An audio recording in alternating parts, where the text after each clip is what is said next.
Good morning dear students. अब मैं आपको पार्ट 1 भाषा नामक पार्ट से आपको मैं पढ़ाऊँगी। तो पहला है भाषा किसे कहते हैं। भाषा किसे कहते हैं। जैसे प्रत्येक वर्ष की भांति नवरात्र इस वर्ष भी आए। सोहिनी और उसके माता पिता बहुत उत्साहित थे। इस साल अपने क्षेत्र में दुर्गा पूजा के आयोजन की जिम्मेदारी उनकी थी। उन्होंने सभी घरों में दुर्गा पूजा का निमंत्रण भेजा।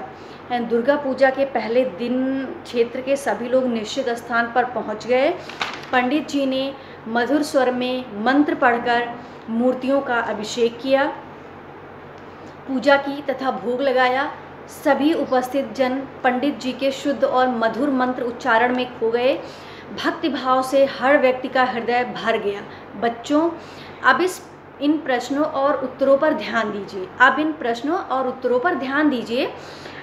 दुर्गा पूजा का निमंत्रण कैसे भेजा गया। दुर्गा पूजा का निमंत्रण कैसे भेजा गया। दुर्गा पूजा का निमंत्रण लिखकर भेजा गया। दुर्गा पूजा का निमंत्रण लिखकर भेजा गया।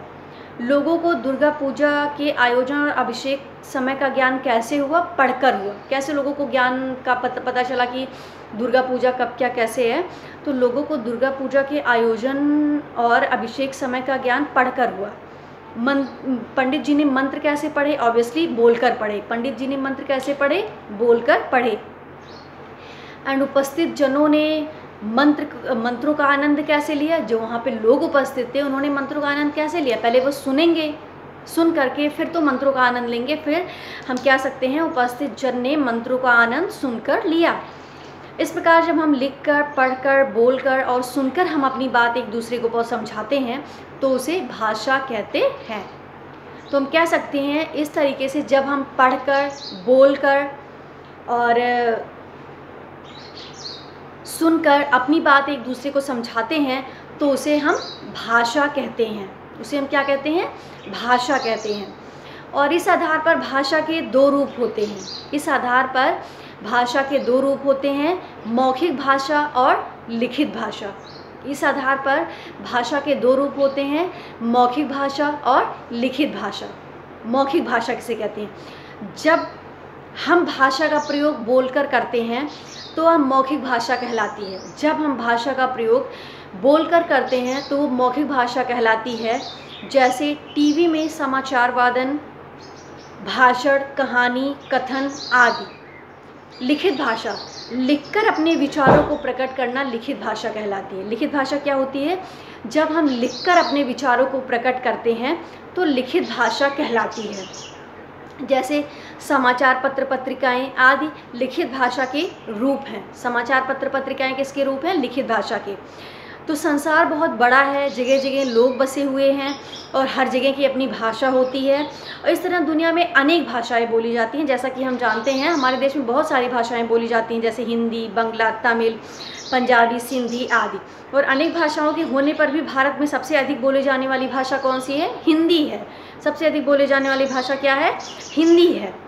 और आइए अब हम आपको बताते हैं कि लिपि किसे कहते हैं। एक समय ऐसा था जब हम अपनी बात को दूसरों तक केवल बोलकर या इशारों द्वारा ही पहुंचा सकते थे। तब विज्ञान ने इतनी उन्नति भी नहीं की थी। आज का ज्ञान भविष्य के लिए सुरक्षित रखा जा सके तो धीरे धीरे इस बात की ज़रूरत महसूस हुई कि हम अपने ज्ञान को दूसरों तक कैसे पहुंचाएं। हम अपने ज्ञान को दूसरों तक कैसे पहुंचाएं और आने वाले युग के लिए सुरक्षित रख सकें। तो इस काम के लिए लिखना ज़रूरी था। बिना लिखे तो बोल करके तो हम अपना हम फ्यूचर के लिए तो सेफ नहीं रख सकते हैं। तो इस काम के लिए लिखना ज़रूरी था और लिखने के लिए कुछ चिन्हों की आवश्यकता थी और इन चिन्हों को लिपि का नाम दिया गया। और जब लिखने के लिए कुछ चिन्हों की आवश्यकता थी तो इन चिन्हों को लिपि का नाम दिया गया। और हम ये भी कह सकते हैं कि भाषा के लिखने के ढंग को क्या कहते हैं। लिपि कहते हैं। भाषा के लिखने के ढंग को हम क्या कहते हैं। लिपि कहते हैं। और हिंदी भाषा की लिपि का नाम क्या है। देवनागरी। हिंदी भाषा की जो लिपि है उसका नाम है देवनागरी। और इस लिपि में लिखे जाने वाले वे चिन्ह जो एक विशेष ध्वनि के लिए प्रयोग किए जाते हैं उन्हें वर्ण कहते हैं। और इन वर्णों से हिंदी के अनगिनत शब्द बनते हैं। इन वर्णों से हिंदी के अनगिनत शब्द बनाए जाते हैं। जैसे हिंदी भाषा के शुद्ध प्रयोग के लिए इन वर्णों को हम सीख चुके हैं। एक बार फिर से हम स्वर और व्यंजन को क्रम से। स्वर क्या होता है? छोटा, बड़ा आ, छोटी, बड़ी ई, छोटा ऊ, बड़ा ऊ, री, ए, औ, आओ। व्यंजन का, खा, गा, घा, अंगा, चा, छा, जा, झा, इया, टा, ठा, डा, ढा, अड़ा, ता, था, दा, धा, ना, पा, फा, बा, भा, मा, यारा, लावा, शा, यारा, लावा, शा, पेट, चिड़ा हुआ शा, सा, हा।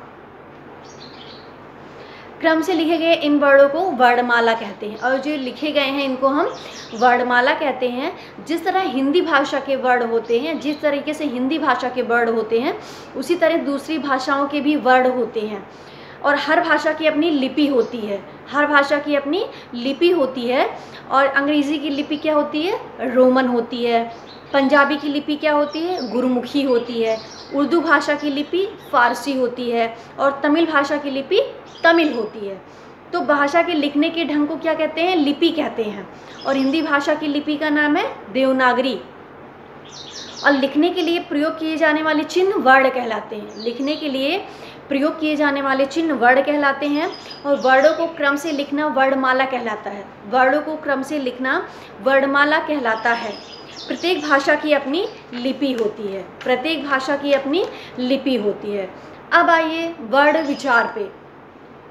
वर्ण विचार पे स्वर किसे कहते हैं? स्वर वे वर्ण होते हैं जो अपने आप में स्वतंत्र होते हैं और इन्हें बोलने के लिए किसी अन्य वर्ण की ज़रूरत नहीं पड़ती है। अनुस्वार क्या होते हैं? अनुस्वार ध्वनियों के उच्चारण में हवा केवल नाक से निकलती है। इसके लिए हलंत बिंदी लगाई जाती है, जैसे बंदर, पंकज, रंग, मंझन आदि। अनुनासिक, इन ध्वनियों के उच्चारण के समय हवा नाक और मुंह दोनों से निकलती है। इनके लिए चाँद बिंदी लगाया जाता है, जैसे कुआं, चाँद, गांव आदि। मात्राएं किसे कहते हैं? हिंदी भाषा में स्वरों का बहुत महत्व है। स्वर दो प्रकार से लिखे जाते हैं, अपने मूल रूप में, अन्य वर्णों के साथ मात्रा के रूप में। तो मात्रा के रूप में प्रयुक्त होकर स्वरों की शक्ति और बढ़ जाती है और ये अनेक शब्दों का निर्माण करते हैं।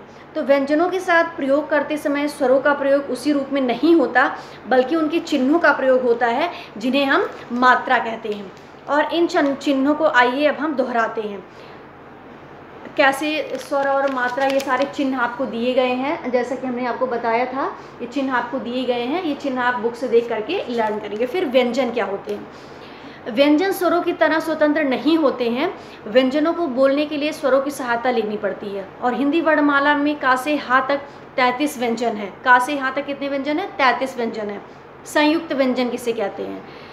11 स्वरों और 33 व्यंजनों के अतिरिक्त कुछ और अक्षर भी होते हैं। ये अक्षर दो व्यंजनों के मेल से बनते हैं, इन्हें संयुक्त व्यंजन कहते हैं। जैसे काधन, शाधन, आ, क्षा बनेगा। जाधन, इयाधन, आ, ज्ञा बनेगा। ताधन, राधन, आ, त्रा बनेगा। शाधन, राधन, आ, क्या बनेगा? श्रा बनेगा। तो संयुक्त व्यंजन किसे कहते हैं? जब एक स्वर सहित व्यंजन असमान स्वर युक्त व्यंजन से मिलकर एक नए व्यंजन का निर्माण करता है, तो वह संयुक्त व्यंजन कहलाता है। तो क्या कहलाता है? तो वह संयुक्त व्यंजन कहलाता है। द्वैत व्यंजन किसे कहते हैं? द्वैत व्यंजन किसे कहते हैं?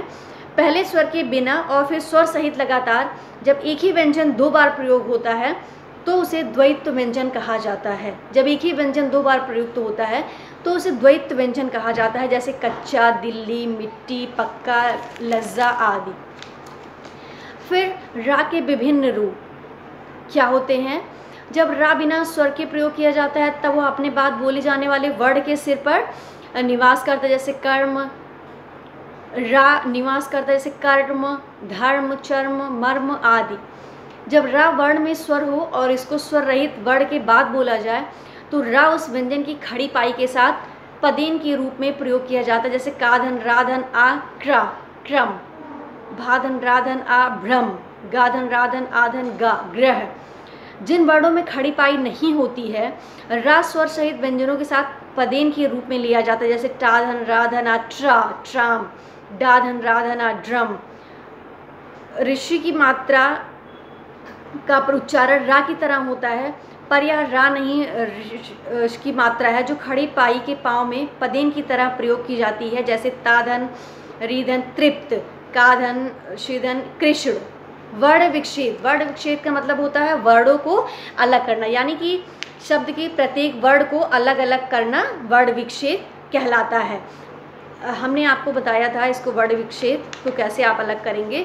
तो इस तरीके से पार्ट 1 और पार्ट 2 का रिवीजन पूरा हुआ।